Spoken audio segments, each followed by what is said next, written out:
So hello everyone, chemical bonding के इस part में हम पढ़ने वाले हैं the second phase of chemical bonding. हम लोगों ने इसके पहले थोड़ा बेसिक समझ लिए थे केमिकल बॉन्डिंग के। हम लोगों को समझ में आया था कि केमिकल बॉन्डिंग क्या है। We study about the ionic compounds के प्रॉपर्टीज़ वगैरह वगैरह। ये सारी बातें हमको वो टाइम पे समझ में आई थी। नेक्स्ट कंसेप्ट केमिकल बॉन्डिंग में हमको जिसके बारे में पढ़ना है दैट इज़ बेसिकली बॉन्ड हीबर्स साइकिल। कुछ लोग इसको बॉन्ड हीबर्स साइकिल की तरह ढूंढने वाले हैं, कुछ लोग इसको लैटिस एनर्जी की तरह ढूंढने वाले हैं, कुछ लोग इसको हीट ऑफ फॉर्मेशन की तरह सर्च करने की कोशिश करेंगे। मैं स्लोली आप लोगों को सबको बताने की कोशिश करूंगा कि इस सब का मतलब क्या है। हम वन बाय वन समझने की कोशिश करते हैं कि हमारे जो फिनोमिनाज हो रहे हैं यहाँ पर, ये सारे फिनोमिनाज किस तरीके से काम कर रहे हैं, ये सारी प्रोसेस कैसे वर्क कर रही है, ये सारी बातें हमको भी समझ में आ जाएगी। ठीक है, तो हीट ऑफ फॉर्मेशन को समझने की कोशिश करते हैं। What is basically heat of formation. Lightest energy को समझने की कोशिश करते हैं और सारी एनर्जीज को हम समझने की कोशिश करते हैं। ठीक है, फिनोमिना मैं आप लोगों को याद दिला दूं कि हमारे पास क्या होता है। हमारे पास सोडियम होता है, हमारे पास क्लोरीन होता है, कंबाइन होकर के हमको देता है सोडियम क्लोराइड। सीधी भाषा में, बहुत सिंप्लीफाइड तरीके से सोडियम और क्लोरीन कंबाइन होकर के हमको क्या दे रहे हैं, सोडियम क्लोराइड दे रहे हैं। ये बात हमको समझ में आई थी। थोड़ी देर बाद हमको ये समझ में आया था कि सोडियम का आयन पॉजिटिव होता है, क्लोरीन का आयन नेगेटिव होता है। ये चीज़ समझ में आया था। अगली चीज़ हमको समझ में आई थी कि सोडियम आयन गैसियस स्टेट में होता है, क्लोरीन आयन हमारा गैसियस स्टेट में होना चाहिए। फिर इससे जो NaCl बना है, जो एनर्जी हमको इसके अंदर से रिलीज होकर के मिलने वाली है, उस एनर्जी को हमने बोलना शुरू कर दिया था लैटिस एनर्जी। ठीक है, तो लैटिस एनर्जी हमने इसको बोलना स्टार्ट कर दिया। लैटिस एनर्जी क्या होता है? Lattice energy can be the energy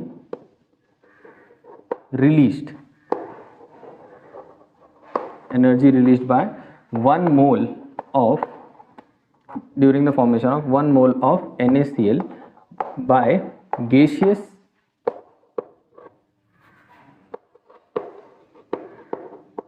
anions and cations।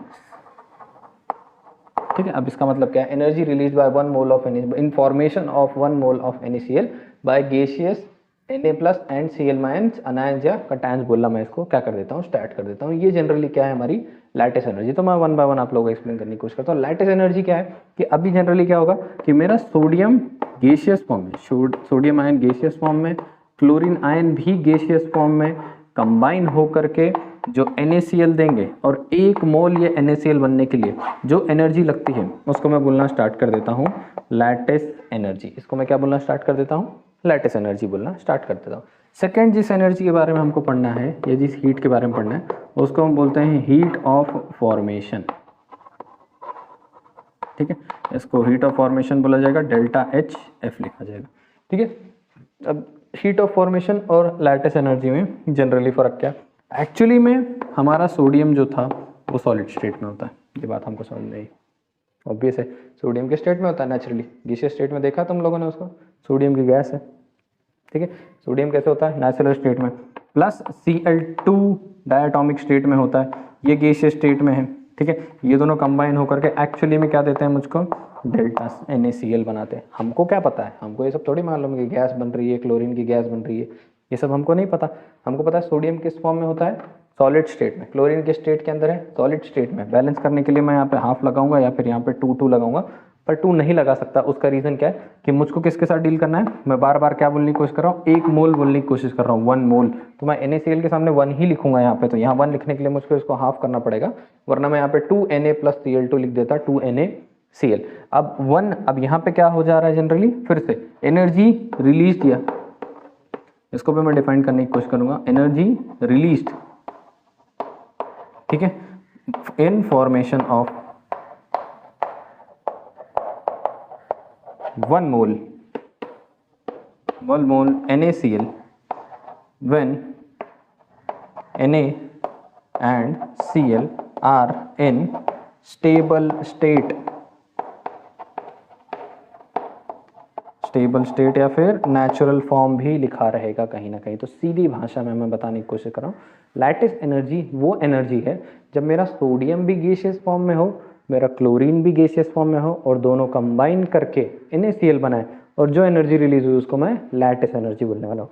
वैसे ही क्या होगा कि जब मेरा सोडियम नेचुरल फॉर्म में, सोडियम कैसे नेचुरल फॉर्म में, सॉलिड स्टेट में। गैसियस फॉर्म में कौन रहता है, क्लोरीन रहता है, पर डायटोमिक स्टेट है। इन दोनों के कंबाइन होने से जो 1 मोल NaCl बनता है और जो एनर्जी रिलीज होती है उसको बोला जाता है हीट ऑफ फॉर्मेशन। तो अगर दोनों आइसोलेटेड गैसियस स्टेट में होंगे तो उसको बोला जाएगा लैटिस एनर्जी, और दोनों ही अगर नेचुरल स्टेट में होंगे तो जो एनर्जी रिलीज होगी वो होगी हमारी हीट ऑफ फॉर्मेशन। इतनी बात है हमको सबसे पहले याद रखना है। अब मैंने यहाँ पे एक शब्द बोला, सबसे पहले बात तो आइसोलेटेड, और नेक्स्ट हमारा हो जाने वाला है गैसियस, ठीक है। आइसोलेटेड गैसियस आयन बोला होगा यहाँ पे, ठीक है। तो आइसोलेटेड क्यों, बॉन्ड किस टाइप का बन रहा है ये बात समझने की कोशिश करो। सबसे पहले बॉन्ड मेरा बन रहा है एक आयनिक बॉन्ड है। आयनिक बॉन्ड बनता कैसे, फोर्स ऑफ अट्रैक्शन से। Sodium chlorine force of attraction से एक दूसरे के नजदीक आ रहे हैं। अगर ये आइसोलेटेड नहीं होगा तो बाकी भी जगहों से कोई ना कोई इसको कंपनी करने की कोशिश करेगा। जो कंपनी करने की कोशिश करेगा उसके भी फोर्सेस इनके ऊपर पड़ने लगेंगे, तो एक्चुअल में जब बाइंड करेंगे तो उसकी तरफ भी फोर्स रहेगा। इसका कंप्लीट बॉन्डिंग इस तरफ होगा नहीं होगा, एनर्जी कम रिलीज होगी ज़्यादा रिलीज होगी। तो 100% अश्योरिटी पाने के लिए, 100% ये समझने के लिए कि लैटिस एनर्जी प्रॉपरली है कितनी, हमको क्या करना पड़ता है, हमको वो लैटिस एनर्जी इन दोनों को आइसोलेट करके एक दूसरे के पास ला करके इनको कंबाइन करने से ही समझ में आती है।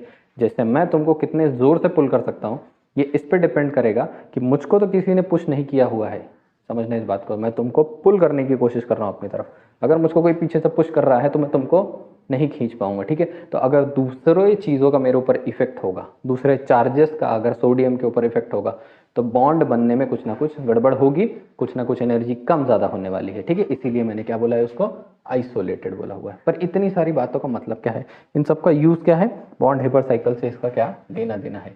तो मैं तुमको समझाने की कोशिश कर रहा हूँ कि एक्चुअल फॉर्मेशन इसकी तरह होगा।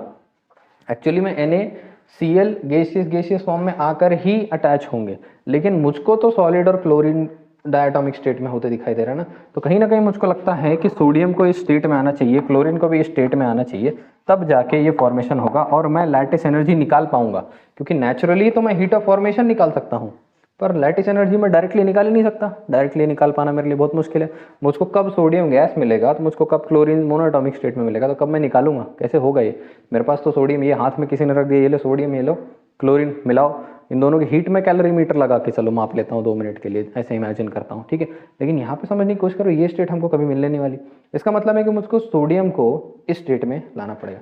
मेरे पास सोडियम कैसा है, मेरे पास ये रहा सोडियम Na सॉलिड स्टेट में, ठीक है।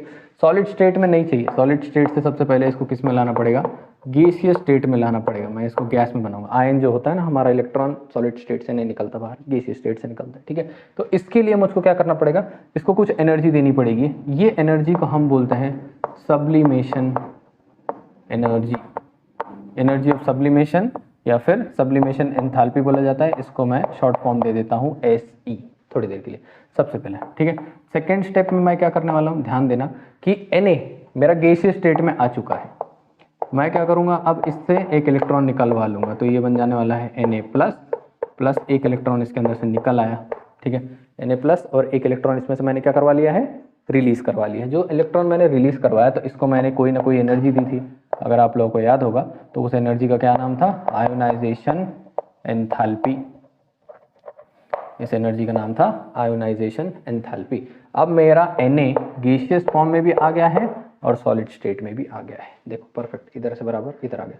अगला हमला हम करने वाले हैं क्लोरीन पे, ध्यान देना। मेरे पास नेचर में क्लोरीन के स्टेट में है, मेरे पास नेचर में क्लोरीन Cl2 के स्टेट में है। मुझको सबसे पहले, और गैसियस फॉर्म में तो है तो सब्लिमेशन वाला काम तो करना नहीं पड़ेगा, मुझको सबसे पहले इसको कन्वर्ट करना पड़ेगा किसके अंदर, Cl में।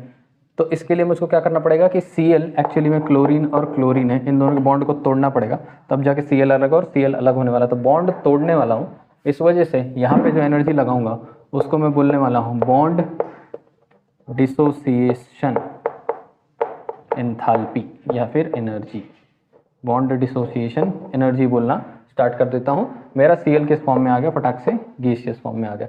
अब मोनोएटॉमिक स्टेट में आ गया। अब मोनोएटॉमिक स्टेट में आने के बाद मुझको इसको फिर से किस में लेकर के जाना है, ध्यान दे रहा हूँ, गैसियस फॉर्म में है, मोनोएटॉमिक स्टेट में आ गया, आयन बनाना है। तो ये क्या करने वाला है, वही आयन वही इलेक्ट्रॉन ले करके क्या चले जाएगा, Cl माइनस के स्टेट में चले जाएगा। इस कंडीशन को या फिर इस टाइम पे एनर्जी जो निकलती है या लगती है, थोड़ी देर के लिए एनर्जी की ही बात करेंगे, तो यहाँ पे जो एनर्जी इन्वॉल्व है उसको हम क्या बोलते हैं, इलेक्ट्रॉन गेन एंथैल्पी या फिर एनर्जी, कुछ भी बोल दो, दोनों भी चल जाएंगे, ठीक है। इसको बॉन्ड डिसोसिएशन, इलेक्ट्रॉन गेन या फिर इसको इलेक्ट्रॉन अफिनिटी भी बोला जाएगा, कहीं ना कहीं लिखा हुआ होगा तो उसको देख करके कंफ्यूज नहीं होना है, डरना नहीं है, इलेक्ट्रॉन अफिनिटी बोला जाएगा। अब हमारे पास जो एनर्जी बनी हुई है वो एनर्जी के कैसे, एक्चुअली में जो लैटिस एनर्जी को हम ढूंढ रहे हैं वो मुझको किससे मिलने वाला है, इससे मिलने वाला है और इससे मिलने वाला है, ठीक है। तो मेरे पास ये Na plus plus Cl minus दोनों आ गए हैं, ये दोनों मिल करके क्या बना लेने वाले हैं, NaCl, और अब जो एनर्जी रिलीज हो रही है वो मुझको मिल जाएगी लैटिस एनर्जी। ये जो एनर्जी मुझको यहाँ से निकल के आने वाली है, इस एनर्जी को मैं क्या बोलने वाला हूँ, लैटिस एनर्जी बोलने वाला हूँ।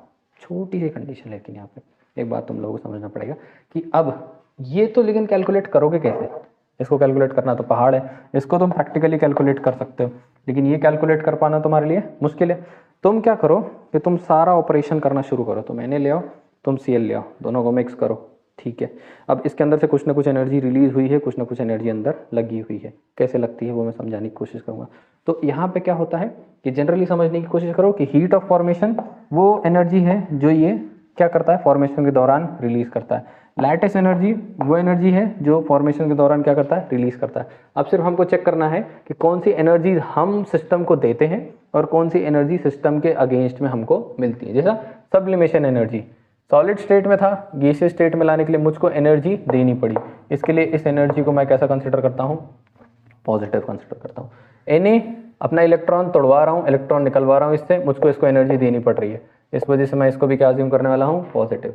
Cl2 मोनोएटॉमिक स्टेट में ला रहा हूँ, बॉन्ड एनर्जी है, बॉन्ड एनर्जी मानेगा नहीं, इसको तोड़वाना पड़ेगा, मुझको अलग करना पड़ेगा, इसके लिए मुझको ये एनर्जी देनी पड़ेगी।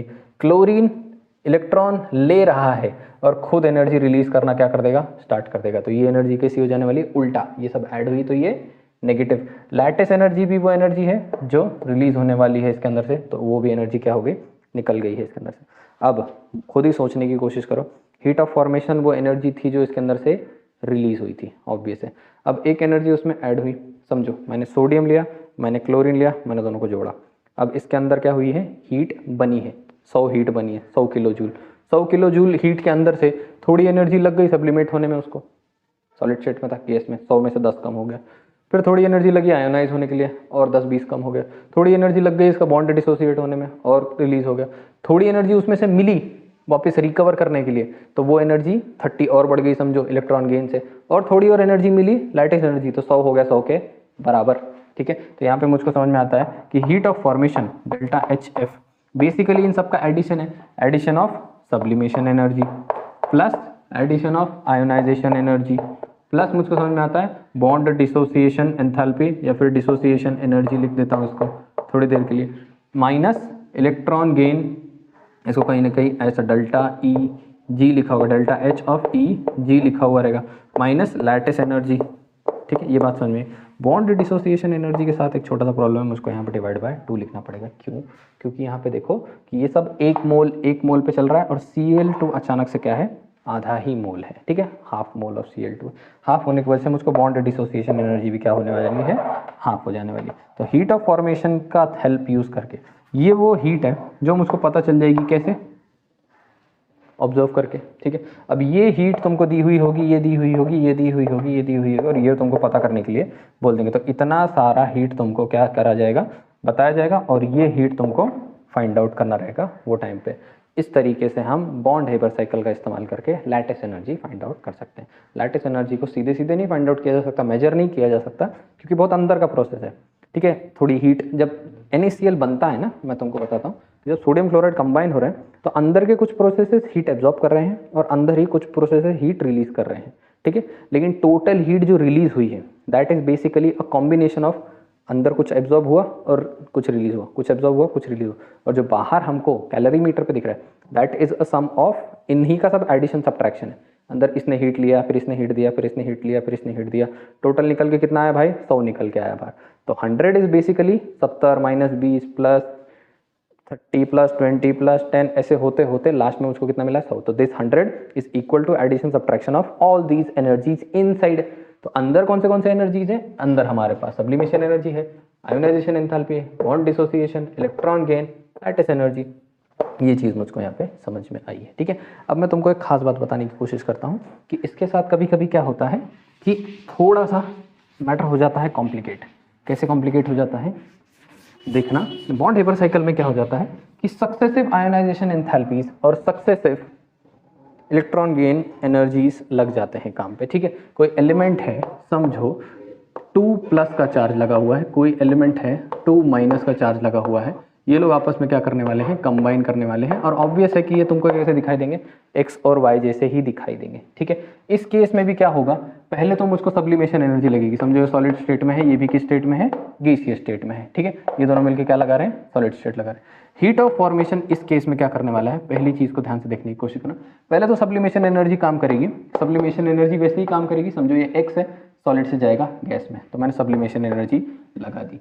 फिर ये क्या करेगा कि एक इलेक्ट्रॉन रिलीज करेगा, तो आयोनाइजेशन एंथैल्पी लग गई, मैं आई लिखने वाला हूँ। लेकिन एक इलेक्ट्रॉन नहीं रिलीज कर रहा, ध्यान देना, कितने इलेक्ट्रॉन रिलीज कर रहा है, 2 इलेक्ट्रॉन रिलीज कर रहा है। तो ionisation enthalpy 1 plus ionisation enthalpy 2, यहाँ पे ये बात आ जाने वाली है।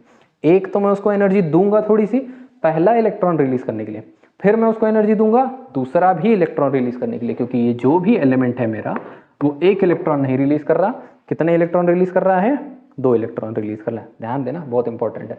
ठीक है, थर्ड, इस केस में देखो ये किस स्टेट में है, बॉन्ड डिसोसिएशन वाली कंडीशन यहाँ पे लगी है। तो मैं क्या करूंगा, डिसोसिएशन एनर्जी मैं इसको देने वाला हूँ डिवाइडेड बाय 2, सेम वही कंडीशन। ठीक है, तो बॉन्ड तो डिसोसिएट हो गया, Cl2 है, तो ये अगर XY2 के स्टेट में था 1/2 वाली कंडीशन, सेम क्लोरीन की तरह इसको रखता हूँ, तो ये भी किस स्टेट में आ गया, बॉन्ड डिसोसिएशन वाली कंडीशन में आ गया। बॉन्ड डिसोसिएट करवाया मैंने, ये इसी स्टेट में। मैं इसको इलेक्ट्रॉन देने वाला हूं, तो पहले तो ये इलेक्ट्रॉन जब लेगा तो ये इलेक्ट्रॉन अफिनिटी बोला जाता है, इसको इलेक्ट्रॉन गेन बोला जाता है, दोनों लिख सकते हैं। तो डेल्टा HEG लिख दो, या फिर इसको क्या लिख सकता हूं, इलेक्ट्रॉन अफिनिटी लिख सकता हूं। तो इसने एक इलेक्ट्रॉन लिया, अब ध्यान से सुनना, यहाँ पे थोड़ा सा ग्लिच हो जाता है। इसने एक इलेक्ट्रॉन एक्सेप्ट किया है, तो एक इलेक्ट्रॉन जब एक्सेप्ट करता है तो ये एनर्जी रिलीज करता है। एक्सेप्शनल केस है, ध्यान देना। ठीक है, जब एक इलेक्ट्रॉन एक्सेप्ट करता है तो एनर्जी रिलीज करता है, लेकिन इसको एक इलेक्ट्रॉन नहीं एक्सेप्ट करना है। कितने इलेक्ट्रॉन एक्सेप्ट करने हैं, 2 इलेक्ट्रॉन एक्सेप्ट करना है। ठीक है, जब 2 इलेक्ट्रॉन एक्सेप्ट करने होंगे तो एक राउंड और दूसरा भी इलेक्ट्रॉन एक्सेप्ट करेगा, उसको मैं क्या बोलने वाला हूँ, डेल्टा HEG2। ये फर्स्ट वाला इलेक्ट्रॉन एक्सेप्ट किया उसके लिए, ये सेकंड वाला, ये टाइम पे ये एनर्जी देता है, पर इस टाइम पे तुमको एनर्जी सप्लाई करवानी पड़ती है इसको दूसरा इलेक्ट्रॉन एक्सेप्ट करवाने के लिए। ध्यान देना, बहुत इंपॉर्टेंट बात। सेकंड इलेक्ट्रॉन जब हमारा क्लोरीन वगैरह जैसा कोई भी एलिमेंट ले रहा होगा तो वो टाइम पे तुमको एनर्जी देनी पड़ेगी। फर्स्ट टाइम वो इलेक्ट्रॉन लेता है, एनर्जी रिलीज करता है। सेकेंड केस में तुमको ही एनर्जी देनी पड़ती ताकि वो दूसरा भी इलेक्ट्रॉन ले, दूसरी बार वो लेता नहीं, दूसरे लिए बार उसके लिए हो जाता है मुश्किल। आगे जब तुम बढ़ोगे तो तुमको इसके अंदर से क्या रिलीज होने वाली है, लैटिस एनर्जी रिलीज होने वाली है, वो लिख दूंगा नेगेटिव ऑफ लैटिस एनर्जी। तो यहाँ पे हमको एक चीज समझ में आई है, वो है सक्सेसिव आयोनाइजेशन एंथैल्पीज और सक्सेसिव इलेक्ट्रॉन गेन एंथैल्पीज। ठीक है, अब एक बात याद रखना है कि सक्सेसिव आयोनाइजेशन एंथैल्पी और सक्सेसिव हीट ऑफ फॉर्मेशन या फिर सक्सेसिव इलेक्ट्रॉन गेन एंथैल्पीज के अंदर डिफरेंस तुमको क्या देखने को मिलेगा। सबसे पहली बात तो इलेक्ट्रॉन फर्स्ट वाली जो होती है और सेकंड वाली जो होती है, आयोनाइजेशन एंथैल्पी 1 और आयोनाइजेशन एंथैल्पी 2 में एक जनरल फर्क है, किसी भी सोडियम जैसा था उससे एक इलेक्ट्रॉन निकलवा रहे थे, उससे एक इलेक्ट्रॉन निकलवाना आसान होता है, लेकिन अगर तुम उसी से उसका दूसरा इलेक्ट्रॉन निकलवाने की कोशिश करो तो मुश्किल हो जाता है काम। क्यों? क्योंकि अंदर पॉजिटिव न्यूक्लियर चार्ज जो है वो बढ़ता जा रहा है। पहले 5 थे, इमेजिन करो अंदर भी 5 थे, ठीक है, तो 5 ने 5 को खींच रखा था, तुमने एक कम कर दिया, निकाल लिया, तो अब 5 ने 4 को खींच रखा है। तुम दूसरा इलेक्ट्रॉन निकालने की कोशिश करोगे तो बहुत ज़्यादा एनर्जी लगेगी, फिर तीसरा निकालने की कोशिश करोगे बहुत ज़्यादा एनर्जी लगेगी। ऐसे सक्सेसिवली जितने आयोनाइजेशन एंथैल्पी लगवाते जाओगे उतनी ज़्यादा एनर्जी की तुमको ज़रूरत पड़ती है। तो एवरी टाइम सक्सेसिवली क्या होते जाता है, every time you try to remove one electron, the amount of required energy for the next electron to be removed increases। अगर यहाँ 100 किलो जूल लगा था तो यहाँ ज़्यादा लग जाएगा, यहाँ और ज़्यादा लग जाएगी, इतनी एनर्जी नहीं लगेगी। फॉर एग्जाम्पल के लिए बता रहा हूँ कि यहाँ क्या होता है, कंसेक्यूटिवली ज़्यादा होते जाएगा। इस केस में एक्सेप्शन क्या होते जा रहा है, इस केस में हमारे पास फर्स्ट वाला जो इलेक्ट्रॉन गेन एंथैल्पी 1 था वो नेगेटिव होगा या पॉजिटिव होगा, तो उसका इलेक्ट्रॉन गेन एंथैल्पी क्या हो जाता है, सेकंड वाला नेगेटिव हो जाता है। अगर ये टाइम पे उसने एनर्जी देता है, ये टाइम पे वो क्या करता है कि एनर्जी रिलीज करता है, जब ले लेगा तो रिलीज करेगा, ठीक है, जब वो ले लेगा इलेक्ट्रॉन तो रिलीज करेगा, पर उसी को जब तुम दूसरा इलेक्ट्रॉन देने की कोशिश करोगे तो तुमको एनर्जी क्या करनी पड़ेगी, सप्लाई करनी पड़ेगी। फिर इलेक्ट्रॉन गेन एनर्जी 3 फिर से तुमको क्या करना पड़ेगा, सप्लाई करना पड़ेगा। कंसेक्यूटिवली हर इलेक्ट्रॉन गेन जितनी बार होता रहेगा उतनी बार तुमको क्या करते रहना पड़ेगा, उसको सप्लाई करते रहना पड़ेगा, रुक नहीं सकते हो। फर्स्ट वाले केस में सिर्फ वो एनर्जी खुद रिलीज करेगा, अगले हर कॉन्सेक्यूटिव केस में तुमको एनर्जी सप्लाई खुद करनी पड़ेगी उस केस में, ठीक है। नेक्स्ट तुमको यहाँ पे समझना है कि ये सक्सेसिव के साथ ये कंडीशन है, इनके साथ ये कंडीशन है, जितने ज़्यादा इलेक्ट्रॉन्स रिलीज होते रहेंगे उतने ज़्यादा इसके अंदर प्रॉब्लम होते रहेगा, ठीक है, ये कंडीशन बनती रहेगी, याद रखना। अगर 3 इलेक्ट्रॉन रिलीज करवाए तो ionization enthalpy 1, 2 and 3, 1 negative positive positive. अब एक चीज़ और समझ लो, गलती से कोई बंदा मुझको ये सोच सकता है कि पॉजिटिव क्यों लिख रहे हो उसको, या तो एनर्जी सप्लाई कर रहे हो तो इसको नेगेटिव लिखो, ठीक है, मैं इसको नेगेटिव लिख दूंगा तो इसको भी नेगेटिव लिखना पड़ेगा, इसको भी नेगेटिव लिखना पड़ेगा, इसको नेगेटिव लिखना पड़ेगा, फिर इसको पॉजिटिव लिखना पड़ेगा, इसको नेगेटिव लिखना पड़ेगा और इसको पॉजिटिव लिखना पड़ेगा। तो इससे हमको क्या समझ में आता है कि कैलकुलेशन की बात है, सिर्फ कैलकुलेशन की बात है, सिर्फ तुमको क्या करना पड़ेगा, फिर इस हीट ऑफ फॉर्मेशन को भी क्या करना पड़ेगा, नेगेटिव लिखना पड़ेगा। अगर तुम लैटिस एनर्जी को नेगेटिव समझते हो, पॉजिटिव समझते हो, तो हीट ऑफ फॉर्मेशन को नेगेटिव लिखना पड़ेगा, ये भी एक कंडीशन बनती है। तो इससे हमको एक बात समझ में आती है कि साइंस का इधर सिर्फ यही काम है कि ये सिर्फ हमको ये बताएंगी कि एनर्जी रिलीज हुई है या एनर्जी सप्लाई की गई है, इनका कोई कैलकुलेटिव इंपॉर्टेंस नहीं है। तुम इन सब साइंस को उल्टा कर दो, अगर चेंज कर दो तो भी आंसर में तुमको फाइनली आंसर मिल ही जाता है। रिस्पेक्टिवली तुमको ध्यान रखना है कि अगर एक को पॉजिटिव ले रहे हो तो दूसरे को नेगेटिव लेना है, कौन रिलीज हुआ है और कौन सप्लाई हुआ है, उनके पॉजिटिव और नेगेटिव को तुमको क्या करते रहना पड़ता है, यहाँ पे मेंटेन करते रहना पड़ता है। ये बात तुमको समझ के रखनी है, ठीक है। नेक्स्ट, अब ये बात याद रखो, सेकेंड तुम एक बात याद रखो कि हमेशा से ही अगर हम आयनिक बॉन्ड्स की बात करते हैं तो आयनिक बॉन्ड बेसिकली है क्या, आयनिक बॉन्ड कुछ नहीं है, ionic bonds are basically force of attraction. Ionic bond कुछ नहीं है, ionic bond is nothing but a force of attraction. Force of attraction को force is equal to 1/4 pi epsilon 0 Q1 Q2 upon R, ठीक है। अब यहाँ पे हमको समझ में आने वाली है कि लैटिस एनर्जी बेसिकली वो एनर्जी है जो फॉर्मेशन जब बन रहा है लैटिस तो वो बन रही है। इसका मतलब क्या है कि फोर्स के ऊपर उसकी डिपेंडेंसी कैसे होने वाली है, ज़्यादा होने वाली। इसका मतलब अगर फोर्स ऑफ अट्रैक्शन ज़्यादा है तो लैटिस एनर्जी ज़्यादा रिलीज होगी, फोर्स ऑफ अट्रैक्शन कम है तो लैटिस एनर्जी कम रिलीज होगी। सीधी भाषा में उल्टा तुमको समझाने की कोशिश करता हूँ, अगर किसी ने ज़ोर से बाइंड करके रखा हुआ है तो इसको मुझको उतनी ही एनर्जी सप्लाई करनी पड़ेगी जितनी इसने बाइंड होते टाइम रिलीज की थी। जब ये बाइंड हो रहे थे तो 100 किलो कैलोरी एनर्जी रिलीज हुई थी, तो इनके बाइंड हो चुके, अब इनको अलग करना है तो मुझको 100 किलो कैलोरी ही इनको एनर्जी सप्लाई करनी पड़ेगी। तो लैटिस एनर्जी की डिपेंडेंस इस फोर्स के ऊपर बहुत ज़्यादा होती है। अगर ये फोर्स ऑफ अट्रैक्शन बहुत स्ट्रांग है तो इसका मतलब है कि लैटिस एनर्जी बहुत रिलीज हुई होगी। अगर इस force of attraction come strong है इसका मतलब लैटिस एनर्जी कम रिलीज होगी। तो फर्स्ट फैक्टर जिसके ऊपर लैटिस एनर्जी डिपेंड करती है, ठीक है, फैक्टर्स अफेक्टिंग लैटिस एनर्जी, तो पहला फैक्टर जो अफेक्ट करता है वो है फोर्स, ठीक है, of attraction. Force of attraction is directly proportional to lattice energy. जो लैटिस एनर्जी है हमारी उसका फोर्स ऑफ अट्रैक्शन बहुत ज़्यादा स्ट्रांग होता है। अब फोर्स ऑफ अट्रैक्शन खुद किसके किसके ऊपर डिपेंड करता है, फोर्स ऑफ अट्रैक्शन तो खुद किसके ऊपर डिपेंड कर रहा है, Q1 Q2 के ऊपर डिपेंड कर रहा है। इसका मतलब ये चार्ज का डिफरेंस जो है इसके ऊपर ये क्या करता है, डिपेंड करता है।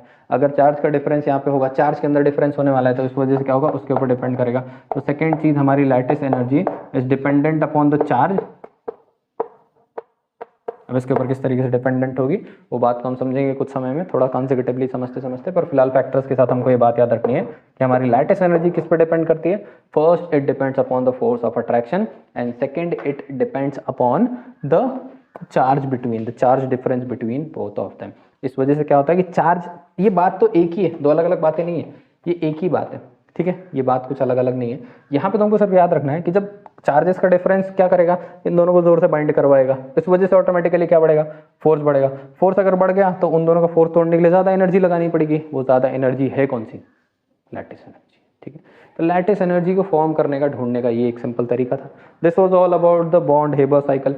बॉन्ड हेबर साइकिल हमको सिखाता है कि कैसे lattice energy is irrelevant to find out directly find out नहीं किया जा सकता। It is dependent upon heat of formation and all the energies associated inside. तो अंदर एसोसिएटेड सारी एनर्जी हमको देखनी है, ठीक है। एक दो कॉन्सेप्ट और इसके अंदर बाकी हैं, जिसके अंदर हमको आयनिक कंपाउंड्स के बारे में पढ़ना पड़ेगा, और आयनिक कंपाउंड्स के बाद हम कुछ न्यूमेरिकल सॉल्व करने की कोशिश करेंगे रिलेटेड टू आयनिक कंपाउंड्स, जिसके अंदर इससे रिलेटेड कुछ प्रॉब्लम्स मैं तुमको उस पॉइंट पे सॉल्व करवाने वाला हूँ, ताकि ये भी अभी हो गया, सॉल्व करते टाइम तुम्हारा रिवीजन भी हो जाएगा, और तुम 2 स्टेप में अगर पढ़ोगे तो तुमको रिवाइज भी हो जाएगा। एक साथ न्यूमेरिकल भी करा दूंगा, अभी पकड़ लोगे बाद में भूल जाओगे, ऐसा हो जाता। तो हम 3-4 कंसेप्ट पढ़ेंगे, उससे रिलेटेड न्यूमेरिकल करेंगे, फिर 3-4 कंसेप्ट पढ़ेंगे, फिर उससे रिलेटेड प्रॉब्लम्स करेंगे, और ऐसे सॉल्व करते चले जाएंगे। तो this was all about the बॉन्ड हेबर साइकिल। नेक्स्ट हम देखने वाले हैं थोड़ा बहुत इलेक्ट्रोवैलेंसी और भी कंसेप्ट है जिसके अंदर हमको पढ़ना है, डिपेंडिंग कि हम कितना इसको स्ट्रेच कर पाते हैं, कितना डीप ले जा पाते हैं। I try to do my best. So this was all for today and see you all in the next lecture. तब तक के लिए गुड बाय।